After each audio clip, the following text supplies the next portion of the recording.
యేసు నామంలో మీకు శుభములు సమృద్ధిగా కలుగును గాక. మధురం నీ వాక్యం అనే కార్యక్రమానికి స్వాగతం. ఈరోజు మనము బయటపడు మార్గం అనే అంశం 11వ భాగం ధ్యానించుకుందామండి.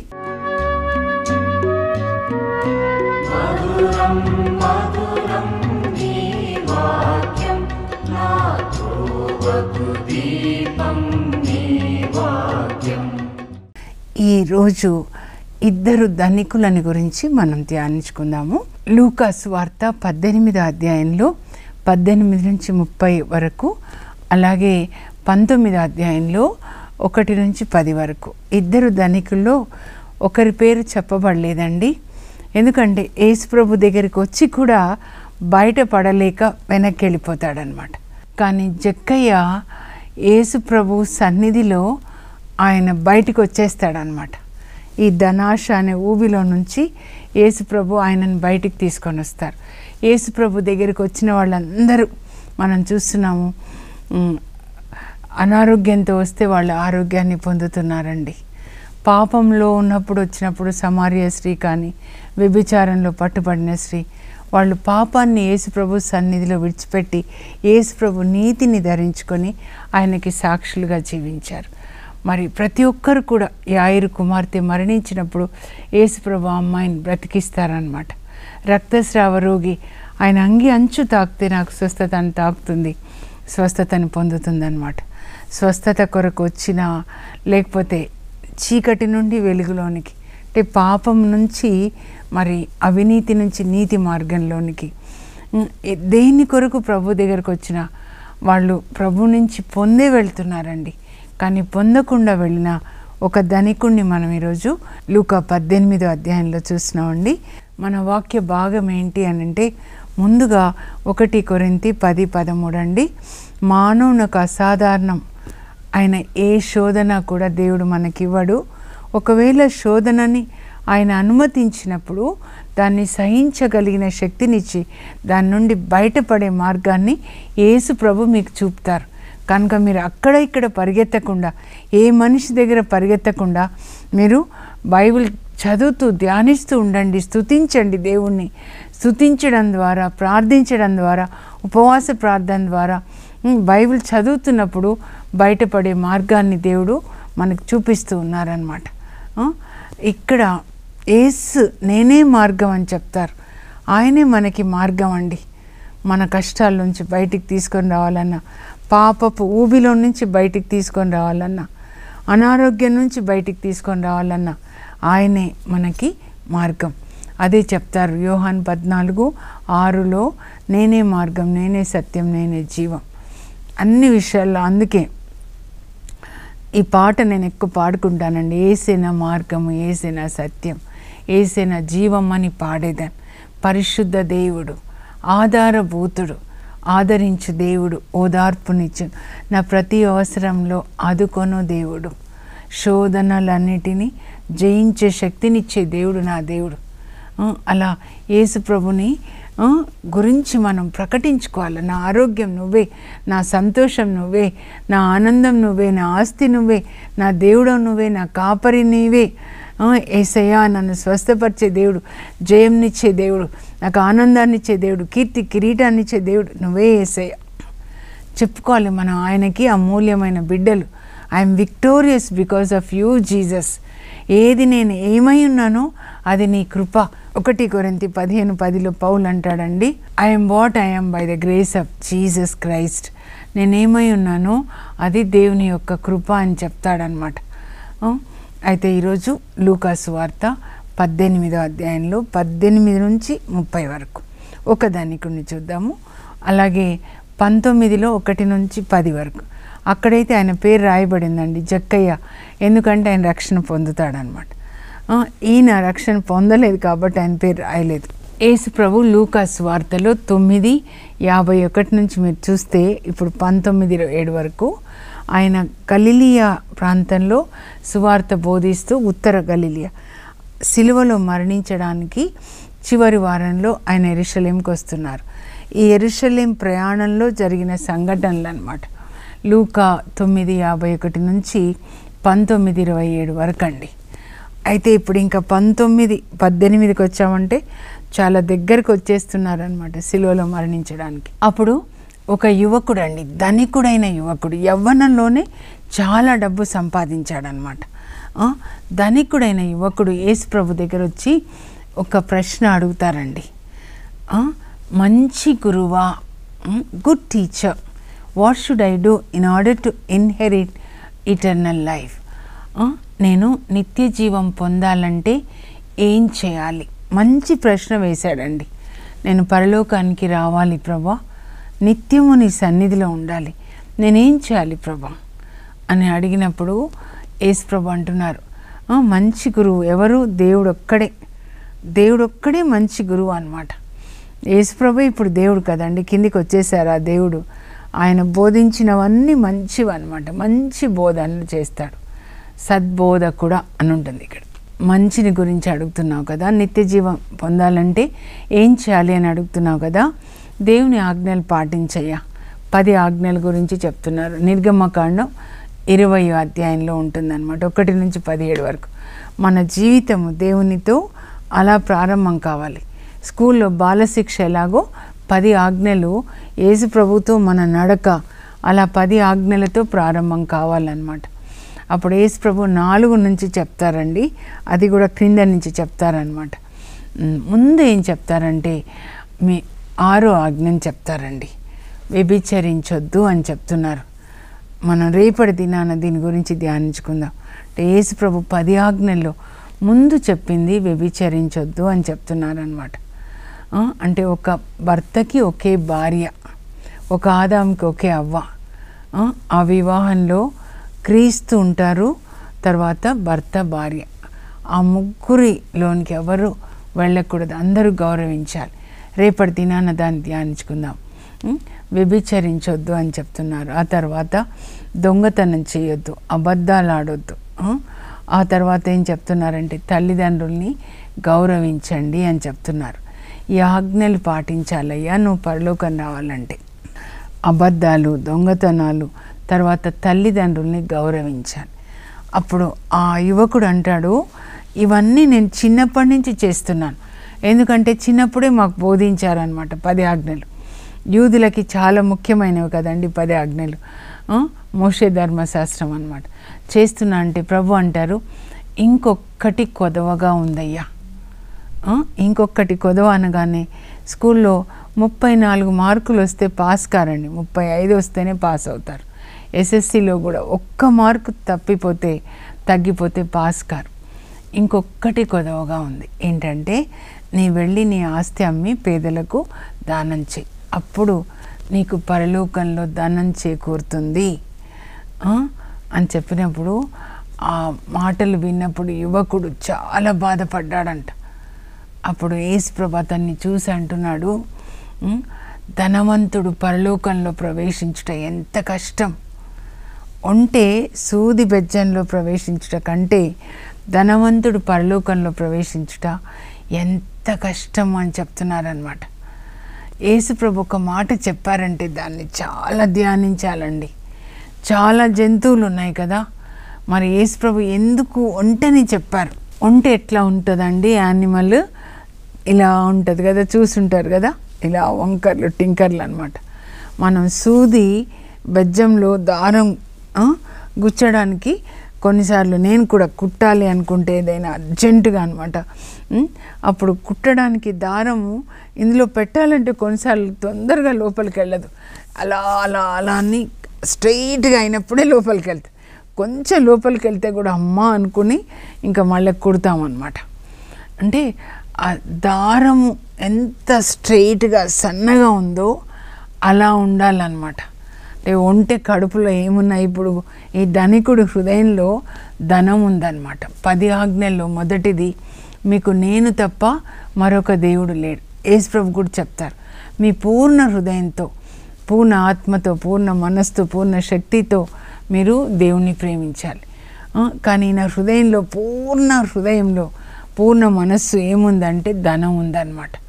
తాను సంపాదించిన ధనం ఉంది, ధనాన్ని ఆరాధిస్తున్నాడు. దేవుడు ప్రక్కకి వెళ్ళిపోయాడు అనమాట. కానీ నేను దేవుణ్ణి ఆరాధిస్తున్నా అనుకుంటాడనమాట. అందువల్ల నీ ధనాన్ని అమ్మి పేదలకు ఇవ్వు, నీకు పరలోకంలో ధనం చేకూరుతుంది, అప్పుడు నువ్వు పరలోకానికి వస్తావని. కానీ యేసు ప్రభు ఏమంటున్నారంటే, ఆ ఒంటె సూది బెజ్జంలో ప్రవేశించుట ఈజీ, సులభం, కానీ ధనవంతుడు పరలోకంలో ప్రవేశించుట చాలా కష్టం. మీరు ఆలోచించండి. మత్తయి సువార్త 7:13లో యేసు ప్రభు చెప్తారు, మీరు ఇరుకు మార్గంలో ప్రవేశించండి, అది మీకు మిమ్మల్ని జీవానికి చేరుస్తుంది. అంటే జీవం అంటే పరలోకం అండి, మరి మరణం అంటే నరకం అన్నమాట. ఇరుకు మార్గంలో ప్రవేశించండి. ఇరుకు మార్గం, పరలోక మార్గం ఎలా ఉందంట, యేసు ప్రభు జీవించిన జీవితం అన్నమాట. ఒంటె అంటే సూది బెజ్జం అంత ఇరుకైనది అన్నమాట. అందుకే యేసు ప్రభు వెనకాల ఒక 12 మంది శిష్యులే. ఇజ్రాయెల్ దేశంలో వాక్యం వినడానికి 5,000 మంది వస్తారు, 4,000 మంది వస్తారు, కానీ యేసు ప్రభుని వెంబడించింది ఒక 12 మందే అన్నమాట. అందులో కూడా ఒకరు పడిపోతారు చివరికి. ఇంకా పెంతెకోస్తు పండుగ నాటికి 120 మంది. కానీ ఇప్పుడు విశాలమైన మార్గం అండి, సైతాన్ మార్గం. అక్కడ అందరూ పోవచ్చు అన్నమాట. దొంగతనాలు, అబద్ధాలు చెప్పి, తల్లిదండ్రుని గౌరవించకుండా వ్యభిచారం చేస్తూ అందరూ, ఇంకా చాలా విశాలమైన మార్గం, కానీ అది నరకానికి దారితీస్తుంది. మీరు ఆలోచించుకోనండి, యేసు ప్రభు ఎందుకు చెప్పారు అంటే, ఆ దారం అంతా సన్నగైపోవాలి ఉంటే, అంటే లోపల ఈ పాపం ఏది ఉండకూడదు అనమాట. ముందు ధనాన్ని ప్రేమించకూడదు. ఆ కడుపు, నేను అదే అనుకుంటున్నాను, ధనాన్ని ప్రేమించొద్దు, పేదలకు ఇవ్వండి. అందుకే తుది తీర్పు కూడా మీరు చూడండి, ఆకలేని వాళ్ళకి అన్నం పెడితే, బట్టలు లేని వాళ్ళకి బట్టలు ఇస్తే, రోగులను పరామర్శిస్తే, అప్పుడు పరలోకానికి పాస్పోర్ట్ అన్నమాట. పేదల పట్ల మనం చూపే ప్రేమ పరలోకానికి పాస్పోర్ట్, వీసా. మత్తయి సువార్త 25లో 31 నుంచి తుది తీర్పులో ముఖ్యాంశాలు ఏంటో మనం తెలుసుకొని దాని ప్రకారం జీవించాలన్నమాట. అప్పుడు ఇంకా పేతురు అడుగుతాడనమాట, అట్లా అయితే ఎవరు రక్షించబడతారు అడిగినప్పుడు, శిష్యులు అడిగినప్పుడు, మానవునకు ఇది అసాధ్యం కానీ దేవునికి సాధ్యం. అంటే ఏంటి అనుకున్నాను, నేనేం చెప్తున్నాడు ప్రభు అని. అంటే మానవులకి వాళ్ళ సొంత ఆ శరీరంతో కష్టం పరలోక రాజ్యంలో ప్రవేశించడం, కానీ పరిశుద్ధ ఆత్మ వచ్చినప్పుడు, పరిశుద్ధ ఆత్మ మనలోనికి వస్తే అప్పుడు మనము యేసు ప్రభులాగా జీవించగలుగుతాం. లోకాన్ని ప్రేమించకుండా యేసు ప్రభుని, ఆయన వాక్యాన్ని పాటించే శక్తి పరిశుద్ధాత్మ మనకిస్తారు. అందుకే పరిశుద్ధాత్మ కొరకు మనం ప్రార్థించాలన్నమాట. అప్పుడు పరిశుద్ధాత్మ ఒక గురువులాగా మనకి బోధిస్తారు. ఇలా ఇలా చూడు, యేసు ప్రభు ఎలా జీవించారు, శిష్యులు ఎలా జీవించారు, అపోస్తులు పౌలు ఎలా జీవించాడు, పునీతులు ఎలా జీవించారు, వాళ్ళని మాదిరిగా తీసుకోమని అన్నమాట. ఆ తర్వాత ఇంక ఇప్పుడు చూస్తే 19వ అధ్యాయానికి వచ్చేద్దామండి. ఇక్కడ జక్కయ్య అన్నమాట. యేసు ప్రభు ఇంకా ఎరికో పట్టణానికి వచ్చారు. ఎరికో నుంచి నెక్స్ట్ ఏంటంటే ఇంకా యెరూషలేంలోనికి వస్తున్నారు సిలువలో మరణించడానికి. కానీ సిలువలో మరణించడానికి వస్తున్నానని ఆయన ఎక్కడ దిగులు పడినట్లుగా లేరండి, సంతోషంగా వస్తున్నారు దేవుని చిత్తం చేయడానికి అన్నమాట. ఎరికో పట్టణానికి వచ్చేసరికి అక్కడ ఆ పట్టణ వీధుల్లో ప్రభు నడుస్తున్నారు. మేము ఇది కూడా చూసామండి, చూపించారు ఇదే చెట్టు అని. జక్కయ్య మేడి చెట్టు ఎక్కాడు, ఈ చెట్టు అని చెప్పారు మా గైడ్. అప్పుడు అందరూ కూడా యేసు ప్రభుని చూడడానికి అందరూ ఎరికో పట్టణంలో నివసిస్తున్న ప్రజలు రోడ్డు మీదకి వచ్చేసారు, రెండు వైపులా ప్రజలు. కానీ ఆ ఎరికో పట్టణంలో సుంకర్లలో ప్రముఖుడు ధనికుడైన జక్కయ్య అని ఒక వ్యక్తి ఉండెను. సుంకర్లు అంటే ఇన్కమ్ ట్యాక్స్ ఆఫీసర్స్ అండి. మత్తయి కూడా చూశాను చూడండి, పన్నులు వసూలు చేసేవాళ్ళు అనమాట. వీళ్ళు అన్యాయంగా ఒకవేళ 100 వసూలు చేయాలనుకోండి పన్ను, 200 కూడా తీసుకుంటారనమాట. అలా అందువల్ల వాళ్ళకి వీళ్ళంటే అస్సలు ఇష్టం ఉండదు అనమాట. యూదులకి ఈ సుంకర్లు అంటే ఇష్టం ఉండదు, వాళ్ళని పాపులుగా చూస్తారనమాట. రోమా ప్రభుత్వానికి వీళ్ళు పని చేస్తూ, వాళ్ళ తరఫున పనిచేస్తూ వీళ్ళ దగ్గర నుంచి పన్నులు వసూలు చేస్తున్నారని. కానీ జక్కయ్యకి చూడండి ఆ రోజు కోరిక కలిగిందంట, డబ్బుని ప్రేమించే జక్కయ్య. ఇద్దరు ధనికులే, ఇద్దరు డబ్బుని ప్రేమిస్తున్నారు. కానీ ఆ రోజు దేవుని యొక్క కృప ఎలా వచ్చిందంటే జక్కయ్యకి యేసు ప్రభుని చూడాలనే కోరిక. ఇలాంటి మంచి కోరికలు మన మనసులో పరిశుద్ధ ఆత్మదేవుడు పెడతాడండి, గోధుమలు నాటినట్లుగా అన్నమాట. చూడాలనుకొని వచ్చేస్తాడు వీధుల్లోకి. అంత ధనికుడు, మొత్తం ఎరికో పట్టణంలో రిచెస్ట్ పర్సన్, కానీ పొట్టిగా ఉంటాడనమాట. అప్పటికే మనుషులందరూ ఉన్నారు రెండు వైపులా. ఎలాగైనా చూడాలని చెట్టెక్కాడు. ఈయన కూడా యువకుడై ఉంటాడనమాట. చెట్టెక్కాడనమాట. చెట్టెక్కితే ఇంకా చాలా స్పష్టంగా చూడొచ్చు అని. అప్పుడు యేసు ప్రభు వస్తూ ఆయన అలా పైకి చూస్తారు. జక్కయ్య వైపు చూసి, జక్కయ్య కిందికి దిగిరా, నేడు నేను మీ ఇంట్లో ఉండదలిచాను. కిందికి దిగిరా అయ్యా, మీ ఇంట్లో ఉండాలని నేను కోరుకుంటున్నాను. జక్కయ్య వెంటనే దిగుతాడంట. అప్పుడు జక్కయ్యని ప్రక్కనికి దగ్గరికి తీసుకొని జక్కయ్య మీద చేయి పెట్టుకొని అలా యేసు ప్రభు నడుస్తున్నారు. చుట్టుప్రక్కల మనుషులు ఉన్నారు చూడండి. ఇంకా జక్కయ్య వాళ్ళ ఇంటికి వెళ్ళి అప్పుడు యేసు ప్రభు మాట్లాడుతున్నప్పుడు యేసు ప్రభు యొక్క ఆత్మ, పరిశుద్ధ ఆత్మ జక్కయ్య హృదయంలోకి వెళ్ళిపోయాడండి. మాటల్లో, యేసు ప్రభు మాటల్లోని శక్తి అన్నమాట. అప్పుడు ఆయన హృదయంలోంచి తన పిచాచి వెళ్ళిపోతుంది. ఆయన హృదయంలో మార్పు వస్తుంది. ఇంతవరకు ధనాన్ని ప్రేమించిన జక్కయ్య ఇప్పుడు యేసు ప్రభుని ప్రేమిస్తున్నాడు. ఏమంటాడంటే, ప్రభా నా ఆస్తిలో సగం పేదలకు ఇచ్చేస్తాను. హృదయంలో మార్పు వచ్చింది చూడండి. హృదయ పరివర్తన జరిగిందనమాట. ఆ తర్వాత నేను ఎవరి దగ్గర అన్యాయం చేశానో, ఎవరికి అన్యాయం చేసి 100కి 200 తీసుకుంటే 4 రెట్లు తిరిగి నేను ఇస్తా ప్రభా. అప్పుడు ప్రభు అంటారు, జక్కయ్య నా కుమారుడా, ఎంత ప్రేమగా మాట్లాడుంటారు. నా కుమారుడా, నేడు ఈ ఇంటికి రక్షణ వచ్చి ఉన్నది. రక్షణ అంటే యేసు ప్రభువే. యేషువా అంటే హీబ్రూ భాషలో రక్షణ.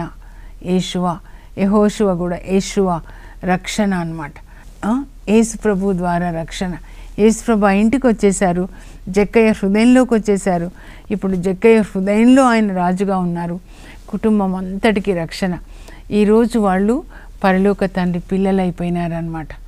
అందరి పేర్లు పరలోకంలో రాయబడతాయి. మనం ఏ రోజు పరలోక తండ్రి పిల్లలైపోతామో, ఎఫెసీ 2:19లో మనం పరలోక తండ్రి పిల్లలు అని ఉంటుందన్నమాట. ఆ రోజు మన పేర్లన్నీ రిజిస్టర్లోకి వచ్చేస్తాయి. దాన్నే జీవగ్రంథం అంటారు. పరలోకంలో రిజిస్టర్ అన్నమాట. ఇక్కడ కూడా మనకి రిజిస్టర్లో పేర్లు ఉంటాయి కదండి, ఎక్కడ పనిచేస్తే అక్కడ. కానీ పరలోకంలో జీవగ్రంథంలో వాళ్ళ పేర్లు రాయబడ్డాయి అన్నమాట. అప్పుడు వాళ్ళ ఇంకా మంచి డిన్నర్ ఇస్తాడనమాట జక్కయ్య, మత్త ఇచ్చినట్లు. అప్పుడు వాళ్ళందరూ గొనుక్కుతున్నారంటే, ఏంటి ఈయన పాపులతో సుంకర్లతో కలిసి భుజిస్తున్నాడు, పాపి ఇంటికి ఈయన అతిథిగా వెళ్ళాడు. పాపి ఇంటికి వెళ్ళాడేంటి, అందరికంటే పాపి ఈయన, కానీ పాపి ఇంటికి వెళ్ళాడు. అప్పుడు యేసుప్రభు అంటారు, ఈ జక్కయ్య కూడా అబ్రహాం కుమారుడే. నేను తప్పిపోయిన దాన్ని వెదకి రక్షించడానికి వచ్చాను. తప్పిపోయి ఉన్నాడనమాట. సైతాన్ పట్టుకొని ధనాశ అనే ఊబిలో పెట్టేశాడు. హమాస్ టెర్రరిస్టులు చూసినాను చూడండి సొరంగాలు, అలాంటి సొరంగం అన్నమాట. ధనాశ అనే సొరంగంలో పెట్టేశాడు. ఈయనను పెట్టేశాడు. కానీ జక్కయ్య యేసుప్రభు ఆయన ఇంటికి వచ్చిన సమయాన్ని ఆయన పట్టుకున్నాడనమాట, రక్షణ సమయం. అందుకే మనం ఇదే అధ్యాయంలో 44లో చూస్తే, లూకా 19:44లో యెరూషలేముని చూసి యేసుప్రభు ఏడుస్తారండి. ఎందుకంటే నేను కోడి తన పిల్లల్ని రెక్కలు చాచి చేరదీసినట్లుగా ఎన్ని పర్యాయములు మిమ్మల్ని నా దగ్గరికి తీసుకొని రావాలని ప్రయత్నించినా కూడా మీరు అందులకు అంగీకరింపలేకపోతిరి. కాబట్టి మీ పట్టణం నిర్మానుష్యమైపోతుంది, రాయి మీద రాయి నిలవకుండా పోతుంది అని యెరూషలేముని చూసి ఏడుస్తూ, ఎందుకంటే ప్రభు మిమ్మల్ని రక్షింపవచ్చిన సమయాన్ని మీరు గుర్తించలేదు. ఈ మొదటి యువకుడు గుర్తించలేదు. ఆయన కొరకే ఆ సమయం అన్నమాట, రక్షణ సమయం. కానీ జక్కయ్య గుర్తించాడండి. సమారియా స్త్రీ గుర్తించింది. వ్యభిచారంలో పట్టుబడిన స్త్రీ గుర్తించింది అన్నమాట.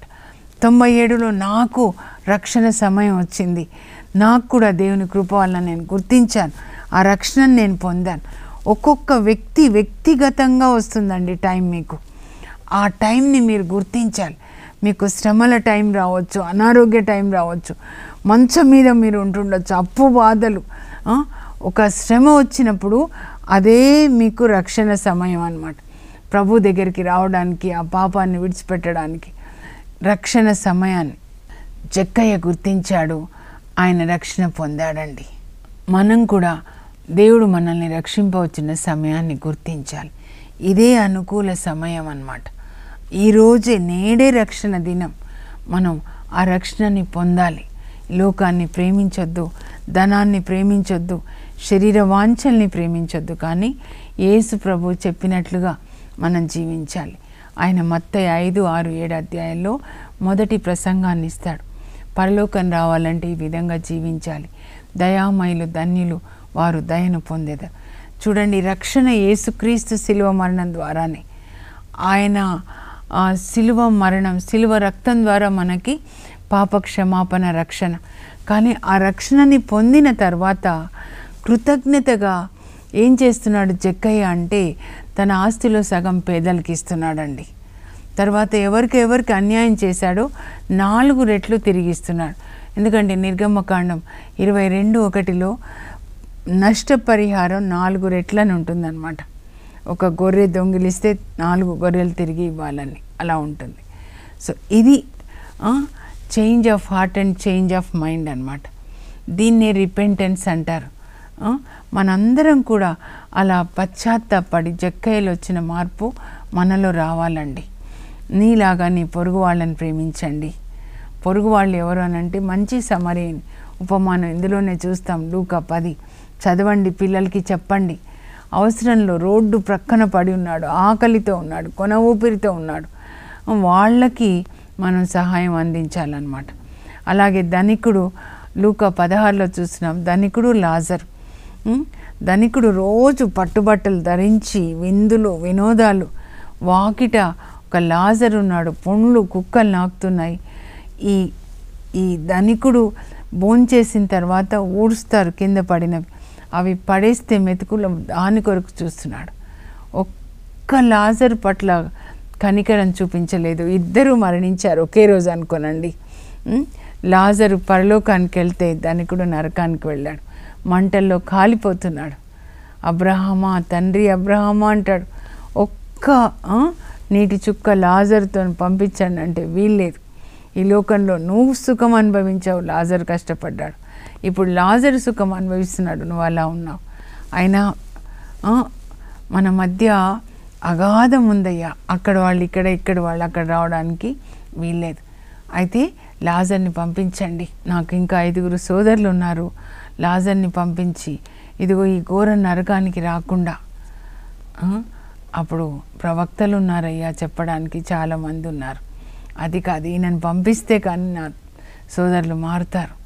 వాళ్ళు చెప్తే మారకపోతే మరణించిన వాళ్ళు వెళ్ళి చెప్తే మారుతారా అంటాను అనమాట. కనుక మనము ఈ జక్కయ్యలో వచ్చిన మార్పు రావాలండి. మొదటి వ్యక్తి వెళ్ళిపోయాడు రక్షణ పొందకుండా, కానీ ఈయన రక్షణ పొందాడు.